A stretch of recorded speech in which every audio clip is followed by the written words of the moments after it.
겠습니다. 네, 오늘 설교 제목 같이 보도록 하겠습니다. 오늘 설교 제목은 이제 민수기 말씀이 곧 좀 있으면 어떻게 될까요? 끝나가죠. 이제 한 장만 더 넘기면 36장으로 끝납니다.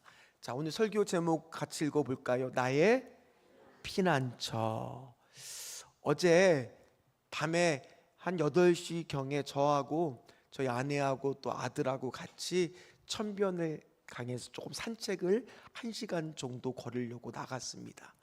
그래서 막 열심히 걷고 있는데 살을 좀 빼려고요. 애쓰고 있었거든요. 그래서 막 걷고 있는데 평상시에는 우리 아들이 앞장서서 많이 잘 가거든요.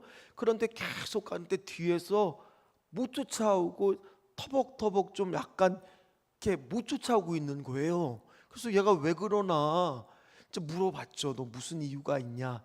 그러니까 뒤에서 에휴. 여러분 초등학생도 한숨을 쉬더라고요. 물어보니까 걱정이 있다는 거예요. 염려가 있다는 거예요.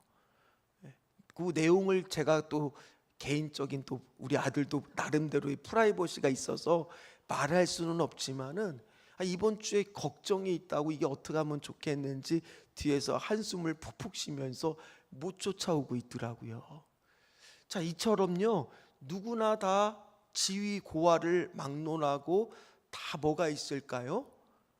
걱정들이 있죠. 누구는 관계 때문에 힘들어하고 누구는 신앙 때문에도 힘들어하고 누구는 또 물질의 문제 때문에 힘들어할 때가 참 많습니다. 회사에 가보세요. 자, 사원들만 힘들까요? 사장도 힘들어요. 그러면 자식만 힘들어요? 부모님들도 힘들어요. 여러분 성도들만 힘들까요? 누구도 힘들어요? 잘 아시네요. 저를 좀 불쌍히 여러분들이 여겨주셔서 기도해 주셔야죠. 왜 그러냐 하면 제가 예배 드리기 전에 어디를 갔느냐 하면 이 장례식장을 잠깐 갔다 왔습니다. 장례식장의 반이 목사님이었어요. 왜 그러냐면 우리 교회에서 겨우 한 200~300m밖에 안 떨어진 교회에 한 담임 목사님이 뇌출혈로 쓰러진 뒤에는요 겨우 60세밖에 되지 않으셨는데 결국에는 하나님의 부르심을 당했거든요. 여러분 믿는 가정이라고 해도 하물며 목회자 가정이라고 해도 때때로는 예기치 않는 어려운 일들을 우리 생 가운데 당할 때가 있습니까? 안 당할 때가 있습니까? 누구나 다 고난과 어려운 일들을 당합니다. 심지어 그 자리를 피한다 그런다고 해서 그 고난이 완전히 비켜가는 것도 아니에요. 어떤 딸은 말할지도 몰라요. 내가 이 집 구석 빨리 결혼해서 나갈 거라고, 독립할 거라고. 그런데 막상 결혼해 보십시오. 뭐가 기다리고 있습니까? 시댁이 기다리고 있거든요. 임신이 기다리고 있거든요. 육아가 기다리고 있거든요. 결혼은 진정한 도피처가 될 수가 없다라는 거예요. 근데 최근에 이걸 보면서 저는 되게 많이 공감을 했습니다. 추정 60분에 어떤 TV 프로그램이 나왔느냐 하면 벌써 이렇게 또 빠르게 나오네요. 좀 얘기 좀 하고 틀어주셔도 되는데 모자폰사 이렇게 제목이 되어 있더라고요. 줄임말이에요. 그게 뭐예요? 이제 또 없어지시고 이렇게 저를 지금 무슨 터키 아이스크림처럼 놀렸다가 이렇게 뺏는 것 같아요. 자, 제목이 뭐의 줄임말이에요? 모두가 자식의 폰과 싸우고 있다. 왜냐하면 여러분들 세대는 자라오면서 뭐가 없었어요? 스마트폰이 물론 지금은 다 갖고 계시지만 우리가 자랄 때는 스마트폰이 없었기 때문에 스마트폰을 주머니에 넣고 자란 세대들을 어떻게 지도해야 될지를 저희들도 잘 모르거든요. 놀랍게도 지금 한국의 대부분의 많은 부모들이 자식들하고 뭐 때문에 전쟁을 벌이고 있을까요? 저 스마트폰 때문에 전쟁을 벌이고 있다는 거예요. 그래서 티격태격 싸우다 보면 나도 모르게 격한 감정에 소리를 지르기도 하고 저조차도 때로는 자녀들과 저 문제를 가지고 심하게 말을 할 때가 있었어요. 그럴 때 보면은 어떤 것을 느끼느냐? 여기 있는 누구나 다 우리는 이 문제 앞에, 고난 앞에, 어려움 앞에 도피하고 싶은 유아적인 약함의 문제가, 어린아이와 같은 연약한 문제가 누구나 다 있더라는 거예요. 그래서 그 답을 완벽히 다 모르기 때문에 우리가 오전 설교 때도 우리가 믿음에 대해서 얼마만큼 믿어야 될지, 물론 우리가 그 측량을 다 할 수도 없잖아요. 그래서 우리가 어떻게 기도하는 거예요? 내가 믿나이다, 나의 믿음 없음을 좀 도와 주시옵소서. 그렇게 우리가 기도했던 이유가 도대체 얼마큼 믿어야 되고 그 믿음의 분량은 도대체 어떻게 되기까지, 물론 우리가 답은 알죠. 예수 그리스도까지 자라나야 된다는 것을 알지만은 실제로 내 삶 가운데 그게 어느 정도로 돼야 될지를 잘 모르고 방황할 때가 너무나 많다는 거예요. 여러분들은 안 그렇습니까? 삶에 닥치는 문제들에 대해서 답을 갈수록 더 많이 하세요? 어떤 문제에 대해서는 도대체 답을 잘 몰라서 요즘에 젊은 사람들은 어디에 많이 물어본대요? 그래서 문제가 생긴대요. 거기다가 잘못 물어본대. 여러분, 챗GPT나 제미나이 같은 AI는 무조건 답을 해주다 보니까 무슨 답도 해줘요? 틀린 답도 해주는 거예요. 그거를 마치 아는 것처럼 맞는 것처럼 하다 보니까 자칫 잘못하면은 잘못된 길로도 어떻게 할 수가 있는 거예요? 빠질 수가 있는 거예요. 그것조차도 우리의 진정한 안식처, 피난처가 될 수가 없다는 거예요. 그런데 오늘 민수기 35장 말씀은 어떤 말씀이냐? 이미 우리는 여호수아 말씀을 주일 설교 때 2024년도에 강해를 했을 때 20장의 이 말씀을 다룬 적이 있습니다. 기억나시는지는 모르겠어요. 방금 한 것도 잘 기억이 안 나는데 목사님, 그쵸? 우리가 오늘 찬양 불렀을 때 뭐죠? 그 박수를 치는 것도 지금 이것도 모르시는 분들이 있을 거예요. 왜 그러냐면 늦게 오시면 이런 건 재미도 즐거운 찬양도 몰라요. 그때 어떻게 박수를 쳤습니까? 예수. 그런데 그것조차도 우리가 잘 기억이 안 날 때가 많잖아요. 그런데 이 민수기 35장은 그 앞에 말씀에 보니까 34장의 지파별로 다 땅 분배를 했는데, 자, 그때 여러분 기업이라고 하는 단어가 혹시 기억이 나세요? 히브리어로? 그 기업 나? 이렇게 힌트를 줬는데도 우리가 벌써 몇 주 지나면 다 까먹어요. 그래서 또 할 수가 있는 거예요. 자, 기업이 히브리어로 뭐예요? 나할라요. 나할라, 기억나시죠? 하나님이 주시는 기업들이 다 지파별로 있었어요. 외우기 좋게 나할라요. 그런데 기업을 받지 못한 지파가 있었습니다. 남은 지파가 있었습니다. 민수기 18장 24절 말씀을 보겠습니다. 자, 누가 기업을 못 받아요? 이스라엘 자손 중에 기업이 없을 것이라 하였노라에 해당되는 지파가 바로 어느 지파입니까? 레위인이었어요. 레위 지파는 기업을 받지 못하다 보니까 오늘 말씀에 보니까 성읍을 몇 개를 주느냐? 48개를 줍니다. 그러면 사람들은 이야, 되게 많이 줬다라고 생각을 하겠지만 이거를 성경학자들이 이스라엘 전체 영토에서 몇 프로가 차지하는지를 조사해 보니까 겨우 0.1%예요. 몇 프로요? 0.1%밖에 차지하지 않게 됐다라는 겁니다. 어쨌든 간에 그 48개의 성읍을 이스라엘 전역에, 그것도 하나에 모여 사는 게 아니라 다 어떻게 삽니까? 골고루 흩어져서 살고, 그 중에 특별히 몇 개의 성읍을 정합니까? 6개의 성읍을 정해서 그 성읍을 뭐라고 부르기로 했어요? 도피성.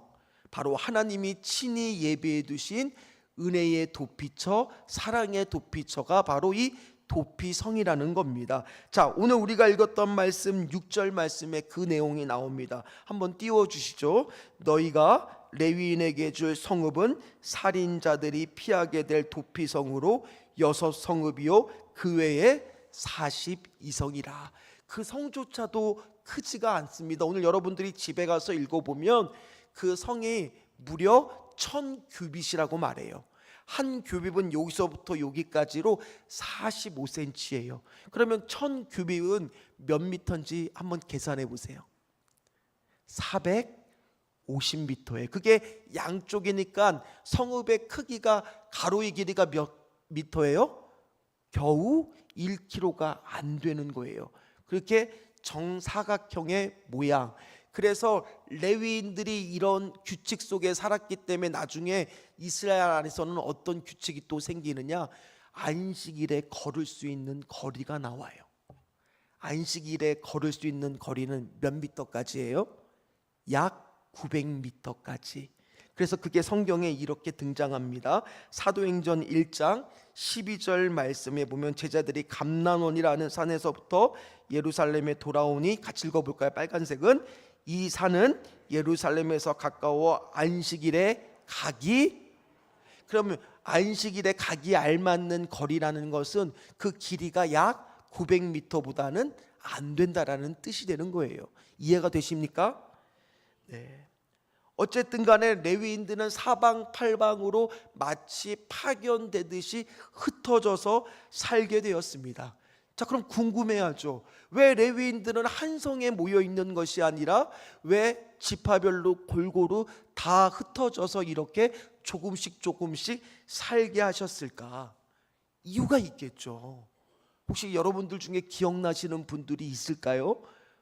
물론 없을지도 몰라서 제가 또 설명을 해드리죠. 민수기 3장 45절 말씀이에요. 오늘 성경에서는 레위인에 대해서 이렇게 말합니다. 이스라엘 자손 중에 모든 처음 태어난 자 대신에 레위인을 취하고 또 그들의 가축 대신에 레위인의 가축을 취하라. 그 다음 빨간색은 같이 읽습니다. 레위인은 내 것이라. 레위인은 누구 것이래요? 하나님의 것이라고 특별히 그들을 구별하고 있다는 거예요. 세상에 속해서는 안 되는 게 바로 뭐예요? 레위인이라는 거예요. 누구한테 속한 존재라는 거예요? 하나님께 속한 존재예요. 그래서 다른 지파들은 땅을 분배받고 거기서 그냥 세상 걱정하듯이 다 농작물을 하고 목축을 하고 기르면서 그런 물질들을 취하면서 열심히 살아가지만 레위인들은 그 땅의 것들만 보고 사는 것이 아니라는 거예요. 그들은 땅이 분배되지 않았기 때문에 전적으로 하나님만 바라보고 살아야 되는 존재라는 거예요. 그들은 삶의 방식이 다른 지파와는 분명히 똑같습니까? 아니라는 거예요. 다르다는 겁니다. 그런데 지금 신약 시대에도 레위인과 같은 존재들이 있으니 바로 그들이 누구냐? 요한복음 17장 9절에서 10절 말씀은 중요하니까 함께 다 같이 읽어보도록 하겠습니다. 내가 그들을 위하여 비옵나니 내가 비옵는 것은 세상을 위함이 아니요 내게 주신 자들을 위함이니라. 그들은 아버지의 것이로소이다. 내 것은 다 아버지의 것이요 아버지의 것은 내 것이온데 내가 그들로 말미암아 영광을 받았나니. 예, 레위인은 분명히 누구 것이래요? 하나님의 것이래요. 근데 오늘 예수님이 뭐라고 말씀하셨느냐? 그들이 아버지의 것이래요. 그럼 그들은 바로 누구를 가리키겠습니까? 예수를 믿는 사람들은 다 내 것이라고 오늘 10절에 말씀하셨는데 예수님의 것이래요. 근데 예수님의 것은 다 누구의 것이래요? 하나님의 것이래요. 따라서 이 땅에 사는 그리스도인들은 다 누구에게 속한 존재라는 거예요? 하나님께 속한 존재라는 거예요. 여러분들은 누구한테 속한 존재이십니까? 하나님께 속한 존재라는 거예요. 심지어 오늘 성경에는 그리스도인이라고 칭하는 것이 딱 몇 번밖에 등장하지 않느냐? 3번밖에 등장하지 않습니다. 심지어 그 그리스도인이라고 하는 것도 스스로 자신을 그리스도인이라고 말하는 것이 아니라 다른 사람들이, 안 믿는 사람들이 저 사람들은 그리스도에게 속한 사람들이라고 인정을 하면서 칭한 칭호가 바로 뭐예요? 그리스도인이라는 거예요. 여러분, 오늘 이제 하나님은 지금 이 가나안 땅에 들어가기 전에 레위 지파를 향해서 지금 오늘 이 성읍에 대해서 분배를 해주면서 어떤 것을 지금 바라고 있느냐, 이제 우리가 새 집에 들어가는 것도 중요하지만 새로운 땅에 들어가는 것도 중요하지만 더 중요한 건 그 집에 살 사람이 누구냐는 거예요. 그 집에 어떤 사람이 살아야 되냐는 거예요. 약속의 땅에 들어가지만 오늘 우리가 좋은 건물을 짓고 그 안에 들어가겠지만 더 중요한 것은 건물이 안에, 그 안에 들어가 오늘 이 자리에서 예배하는 여러분들이 중요하다라는 거예요. 그래서 오늘 레위인들한테는 또 다른 사명을 주었으니 바로 뭐냐, 지파별로 분배를 해줘서 그 지파에게 하나님의 말씀을 가르쳐주고 세상에 물들지 않도록 하나님을 기억할 수 있도록 돕는 존재가 있으니 바로 그 사람들이 레위인이고, 이 땅에는 그 사람들이 바로 저와 여러분 같은 누구라는 거예요? 그리스도인이라는 거예요. 세상 사람들은 예수님을 어떻게 알까요? 그리스도인들을 통해서요. 세상 사람들은 예수님을 어떻게 할까요? 믿음을 어떻게 할까요? 저와 여러분들을 통해서요. 따라서 이 땅 가운데도 그 당시에도 레위인이 무너지면, 이제 우리가 사사기 말씀을 금요철화 때 보겠지만 사사기의 말씀의 맨 마무리가 되면 레위 지파가 그 성을 떠나서 엉뚱한 곳에서 딴짓을 하고 첩을 얻는 것을 우리가 나중에 사사기 말씀을 통해서 이제 보게 될 거예요. 그랬을 때 이스라엘이 뭐해지는 거예요? 무너지는 거예요. 마찬가지입니다. 이 땅 가운데 누가 무너지면 무너지는 거예요? 정치가 무너지면요, 물론 그럴 수도 있겠죠. 그러나 진정 무너지는 건 누가 무너지면, 교회가 무너지면, 그리스도인이 무너지면 이 땅은 무너지는 거예요. 따라서 오늘 여러분들이 그 역할들을 해나가시기를 주의 이름으로 부탁을 드립니다. 그 싸움은 외로울지도 몰라요. 제가 이번 주에, 지난주에 한 가정을 신방을 했습니다. 이 가정은요, 그 혼자 예수님을, 그 가정이 믿다 보니까 자기 부모님을 전도를 해서 이제 우리 교회를 등록하고 다니게 됐어요.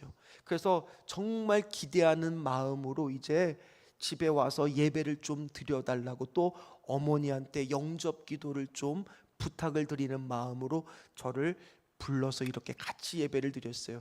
그 가정을 가만히 묵상을 하는데 뭐가 하나님께서 자꾸 마음을 주시느냐, 그 가정이 빌립보 교회 같은 거예요. 여러분, 빌립보 교회를 기억하십니까? 그곳에 처음에 사도 바울이 유럽이라고 하는 마게도냐 지방에 갔는데, 빌립보 지역에 갔는데 거기는 뭐조차도 없었느냐? 회당조차도 없었어요. 회당이 유대인 남성 10명만 있으면 짓는 곳으로 사도 바울이 항상 전도할 때 처음 찾아갔던 곳이 어디였어요? 회당이었는데 회당조차 없을 정도로 믿음이 척박한 동네에 예배드릴 곳을 찾다 보니까 저 시냇가에 한 경건한 여자들의 무리가 있는데 그 중에 한 여자가 자색 옷감 장수 누구였습니까? 루디아. 그래서 저는 그 집사님이 루디아 같은 거예요. 그 분을 시점으로 해서 그곳에서 이제 여러 가지 역사들이 일어나잖아요. 첫 번째 역사가 또 뭡니까? 귀신 들린 여종을 이 사도 바울이 쫓아내잖아요. 그래서 바울과 실라가 어디에 갇힙니까? 감옥에 갇히죠. 거기서도 그는 놀랍게도 뭐를 합니까? 이 땅 가운데 그리스도인으로 열심히 하나님을 찬양합니다. 그런데 아시다시피 그가 매를 맞고 세상 사람들은 저 귀신 들린 여종이 불쌍히 여기는 마음이 없었어요. 그 여종을 통해서 돈벌이하는 수단으로만 생각하는 게 이 땅의 논리고 지금의 시대의 논리예요. 그저 핸드폰 한 대만 더 팔아서 우리의 자녀들이 망하게 되는 것들은 저 기업은 관심조차 없어요. 여러분 아마 뉴스를 보실 겁니다. 지금 뉴스는 온통 삼성 반도체 다니는 사람들이 몇 억을 받는 것 때문에 난리잖아요. 온통 그런 문제만 그들의 관심을 갖지, 아무도 지금 이 자식들이 핸드폰으로 인해서 망치고 있는 것에 대해서 어떤 정책이나 법안을 만들 생각은 하지 않고 있다는 거예요. 그게 이 땅입니다. 그런데 그거를 안타깝게 여긴 사람은 바로 누구였어요? 바울이었거든요. 그리스도인들이었거든요. 그래서 귀신만 쫓아낸 게 아니라 여러분 알다시피 감옥에 갇혀 있는데 뭐가 일어납니까? 지진이 일어나죠. 다른 사람들 같으면 지진이 일어나 문이 열리면 다 어떻게 하는 게 정상이에요? 도망가야죠. 그런데 바울은, 신라는 도망갔습니까? 그게 그리스도인이에요. 이 땅 가운데 그리스도인이, 그러니 간수장이 그 모습에 감동을 얻어 내가 어떻게 하면 구원을 얻습니까? 물었을 때 놀랍게도 그때 나온 유명한 사도행전 16장 31절 말씀이 여러분들 다 외우는 말씀이죠. 같이 읽어볼까요? 이르되 주 예수를 믿으라. 그리하면 너와 내 집이 구원을 얻으리라. 저는 그 가정에 이 말씀을 선포하고 왔어요.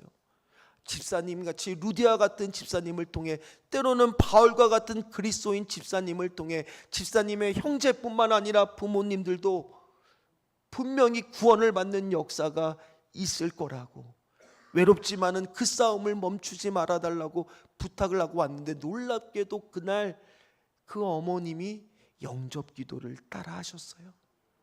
물론 다 100% 믿음으로 하지는 않았지만 그래도 저항하지 않고 제가 말씀을 드렸을 때 그대로 다 따라 하셨어요.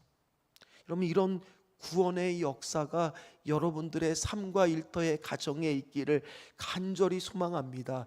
여러분이 무너지면 가정이 무너지는 거예요. 여러분이 무너지면 직장이 무너지는 거예요. 그리스도인이 무너지면, 교회가 무너지면 이 땅은 어떻게 된다고요? 무너지는 거예요. 따라서 여러분들의 영적으로 뿐만 아니라 세상적으로도 잘 돼야 되겠습니까? 안 돼야 되겠습니까? 목회자는 계속 기도해야 돼요.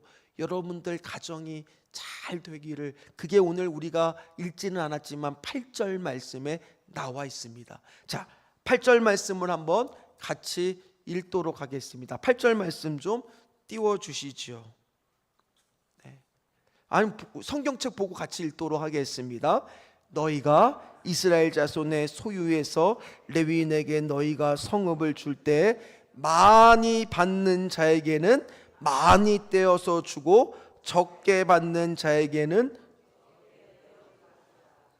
각기 받은 기업을 따라서 그 성읍들을 레위인에게 줄지니라. 아멘. 기업을 많이 받는 사람은 많이 떼어줄 것이고, 그럼 저는 어떻게 기도해야 되겠습니까? 우리 귀한 그리스도인들의, 성도들의 가정과 생업과 기업이 이 땅 가운데 쓰임받는 기업이 될 수 있도록 기도해야 될 줄 믿습니다.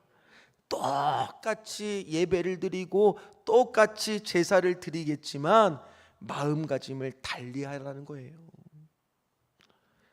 자, 그리고 나서 오늘 드디어 9절부터 이제 본격적으로 도피성에 대해서 말하는데, 오늘 13절에서 14절 말씀을 보니까 이 6가지의 도피성을 배치를 하는데, 이 말씀을 지도로 보는 게 훨씬 더 명확할 겁니다. 이렇게 요단강을 기준으로 해서 서쪽에 몇 개요?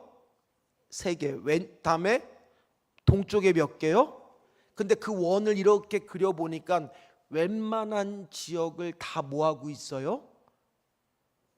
차지하는 부분들이 다 있고 빈 지역이 없게끔 나름대로 배치를 하고 있죠. 저기에 있는 원에 있는 지역은 그 도피성까지 하루길에 갈 수 있는 거리를 지금 표시해 둔 거예요. 그러니까 웬만하면 하루 더 걸리면 며칠 안에 다 들어갈 수 있는 거예요. 이틀 안에는 다 갈 수 있는 거리에 다 뭐가 있는 겁니까? 도피성이 있는 겁니다. 그럼 도피성은 왜 만들었나요? 말 그대로 피하는데 어떤 문제로 피하는 겁니까? 살인을 저질렀을 때 그 살인이 조건이 있어요. 고의적 계획적 살인은 해당되지 않습니다. 단 실수로 인해서 계획하지도 않았는데 내가 갑자기 돌을 던졌는데 그 돌에 누군가 맞아서 갑자기 죽을 수가 있잖아요. 이렇게 의도치 않은 살인을 저지르는 사람이 저곳으로 피하기만 하면 어떻게 되는 겁니까? 재판을 통해서 그 안에 제사장이 죽을 때까지는 그 안에 사는 동안에 누가 그 안에 들어와 그 사람을 해코지할 수가 없는 거예요. 그러면 왜 이런 규정을 만들었을까? 바로 33절에서 34절 말씀을 보면 그 이유가 나옵니다. 오늘 마지막 민수기 35장의 말씀입니다. 이 말씀도 같이 읽겠습니다. 너희는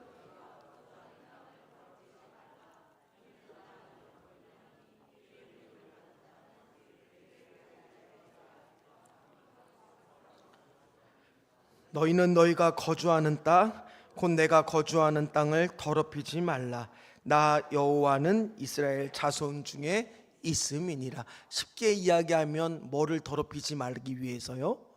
하나님의 땅을 더럽히지 않기 위해서 도피성을 만들었다는 거예요. 그래서 그 땅을 히브리어로 LH라고 해요. 그런데 어떤 목사님이 그러더라고요. 야, 히브리어가 한글이랑 똑같다고요. 땅이 뭐라고요? LH 토지공사. 꼭 이렇게까지 알려드려야 외우기가 쉬워요. LH 그 땅을 하나님의 땅을 더럽히지 말라고요. 특별히 실수로 그 땅에 들어가는 사람들이 생기는데 언제까지 사느냐? 누가 죽을 때까지 살게 되어 있습니까? 대제사장이 죽을 때까지는 그 땅에서 나오면 누가 그 사람을 해코지해도 뭐라고 말할 수가 없어요. 단 대제사장이 죽게 되면 비로소 그 땅을 나올 수가 있는 거예요.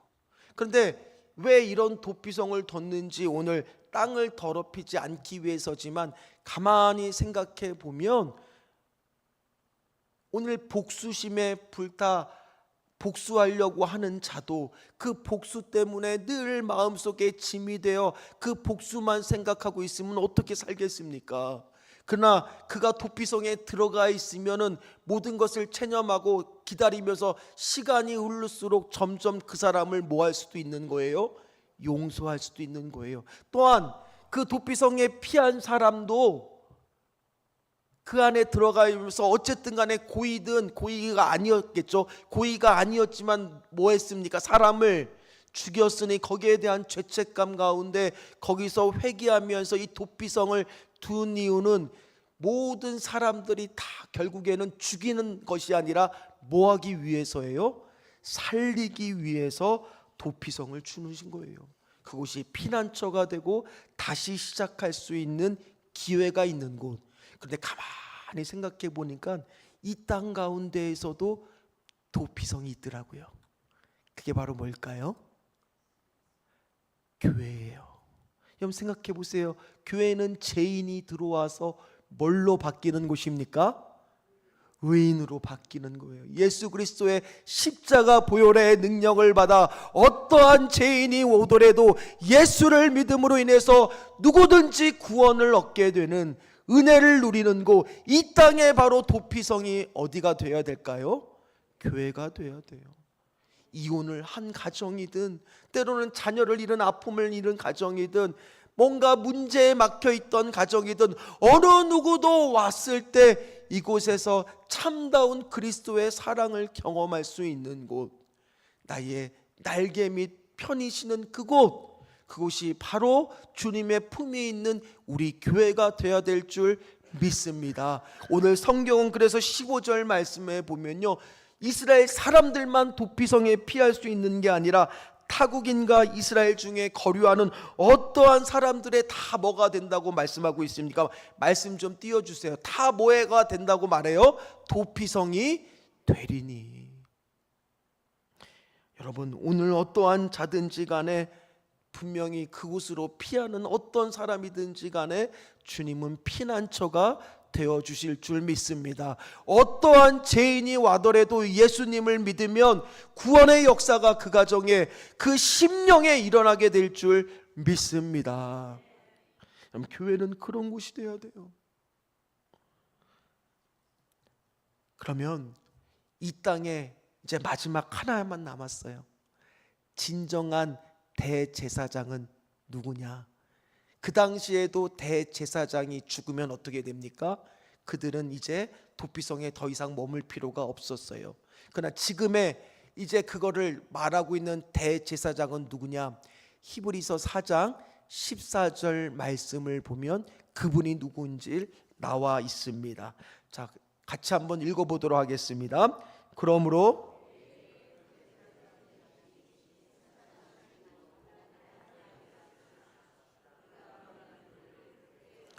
우리에게는 큰 대제사장이 있으니 그분이 바로 누구십니까?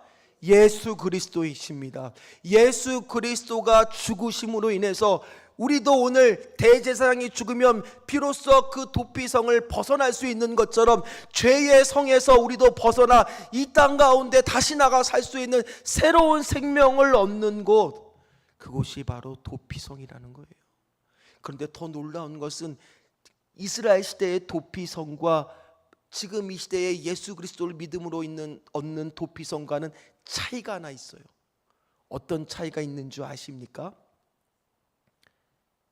그 당시의 도피성은 바로 그 예수 그리스도, 대제사장이 죽음으로 인해서 이제 나오게 되면 더 이상 대제사장과는 상관이 없어요. 그러나 우리는 어떻습니까?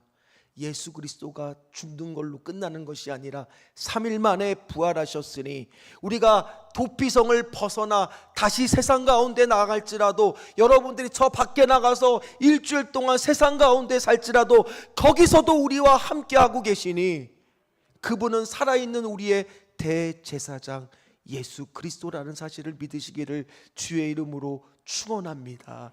이게 그때의 도피성과 지금의 도피성의 가장 큰 차이라는 거예요. 말씀을 마무리하도록 하겠습니다. 누구나 다 살다 보면요, 어딘가로부터 좀 벗어나고 싶은 유아적 연약함이 드러날 때가 너무나 많습니다. 여러분들도 알다시피 요한복음 21장에 베드로도 그렇지 않습니까? 예수님을 부인하고 나서는 부활의 주님을 만나야 되는데 사명이고 뭐고 다 나발이고 뭐고 오늘 고기 잡는 업으로 다시 돌아가겠다고 도망을 가버렸습니다. 그런데 그런 베드로에게 예수님이 제일 먼저 한 일은 요한복음 21장에 보니까 어떤 일을 하셨어요? 밥을 주셨어요. 밥 먹으라고 그랬어요.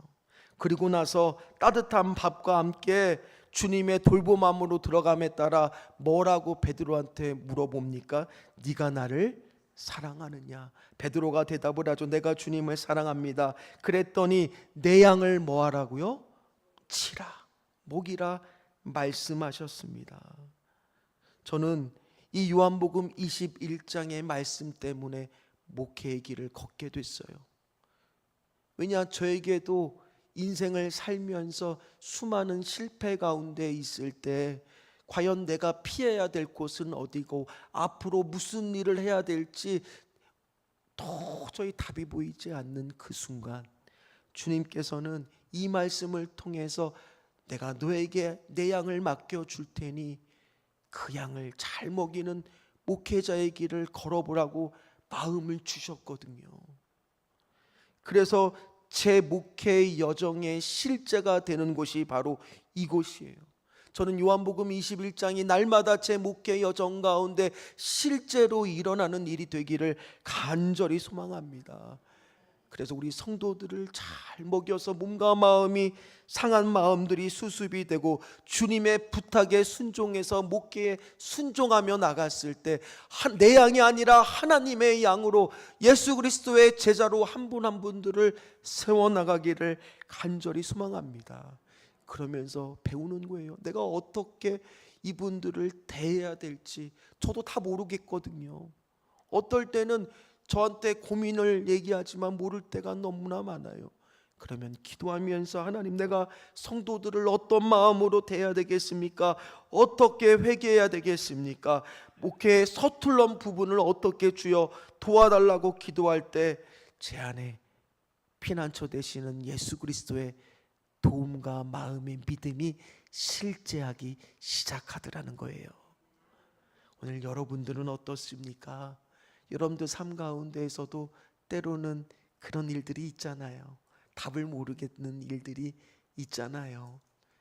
주님께 피하십시오. 주님께 도움을 구해 보십시오. 지금은 다 보이지 않더라도, 제가 오전 설교 때도 말씀을 드렸는데, 믿음은 반대말이 뭐라고요?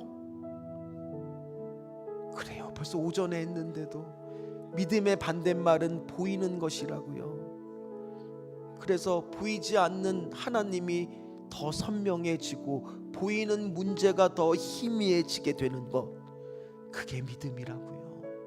오늘 여러분들이 가는 길 여정 가운데에서도 그 하나님이 함께하고 계심을 믿으시기를, 여러분들의 피난처가 되고 있는, 여러분들은 무너져서는 안 돼요. 여러분들이 무너지면 가정이 무너지는 거예요. 우리 교회가 무너지면 이 땅이 무너지는 거예요. 절대로 여러분들 쓰러지고 넘어질 수는 있지만 무너지지는 마십시오. 오늘 이 땅의 그리스도인들을 주님은 이 땅 가운데 레위인으로 부르셨어요.